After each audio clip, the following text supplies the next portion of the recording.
नमस्कार सबैलाई शुभ बिहानी। हामी चाहिँ टोलमा छिमेकमा गङ्गा दिदीको छोराको शुभ विवाह छ, त्यसकै तयारीमा लागिरहेछौँ। कसार बाट्ने, सेल पकाउने, सब्जीहरू केलाउने, के सबै काम धन्दामा सघाउँदै छिमेकमा भएपछि त्यही त हो नि, सबैजना मिलिमिली गर्नुपर्छ। तर सबै दिदीबहिनीहरू एकदमै एक्टिभ हुनुहुन्छ, मिलेर काम गर्नुहुन्छ। सबैजना दिदीबहिनीहरू जम्मा भएपछि एकदमै रमाइलो हुन्छ कामको साथसाथै। हुन त को कहाँदेखि हामी सबै बाहिरकै दिदीबहिनीहरू हौँ, अनि कोही यहीँबाट काठमाडौँबाट पनि हुनुहुन्छ। तर एकदमै राम्रो रमाइलो साथ सपोर्ट मिल्छ कि सबैजना मिलेर काम गर्दाखेरि चाहिँ। दिदीहरू काउली देखाउँदै हुनुहुन्छ, एकछिन रमाइलो पनि त गर्नु पर्यो नि, अहिले भिडियोको जमाना छ। अनि यसकै लागि जे भए नि सहयोग हुन्छ सबैजनाबाट, सबैलाई धन्यवाद। अनि यतापट्टि चाहिँ अब म चाहिँ सेल डिपार्टमा छु, अनि सेल पकाउने काम मेरो, अनि अरूहरूले पनि सहयोग गर्नुभयो।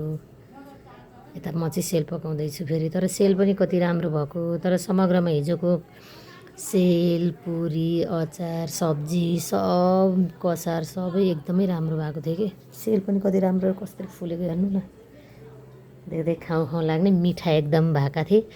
जे भने आफूले गरेको काम राम्रो भन्दाखेरि, एकदमै राम्रो हुँदा राम्रो बन्दाखेरि चाहिँ एकदमै आनन्द लाग्छ कि आफूलाई पनि। बिग्रियो भने चाहिँ अब झ्याउ हुन्छ नि त।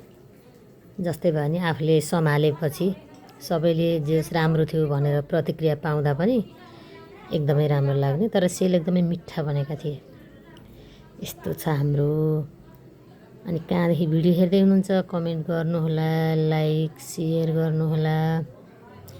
अनि यता चाहिँ अब कसारको काम भइरहेछ। म चाहिँ सेल पकाएँ एकछिन, अनि पालो दिन साथी आउनुभयो, अनि त्यसपछि म एकछिन भिडियो बनाउन आइपुगेँ फेरि। जस बाजा बजाउँदै, म्युजिक बजाउँदै जे भए एकदमै रमाइलो सबैजना मिलेर। सबैजना मिलेपछि त एकैछिनमा सकिन्छ नि त काम पनि। अनि खाजाको टाइम भयो फेरि, सबैजना खाजा खाएर आफ्नो घरतिर लाग्यौँ। यस्तो पो हुन्छ त हाम्रो टोलवासीको रमाइलो। हजुरहरूको कस्तो हुन्छ कमेन्ट गर्नु होला, कहाँदेखि हेर्दै हुनुहुन्छ त्यो पनि कमेन्ट गर्नु होला है त। साथीहरू भिडियो हेरिदिनु भएकोमा हजुरहरू सबैलाई धेरै धेरै धन्यवाद। यहाँहरूको दिन शुभ रहोस्।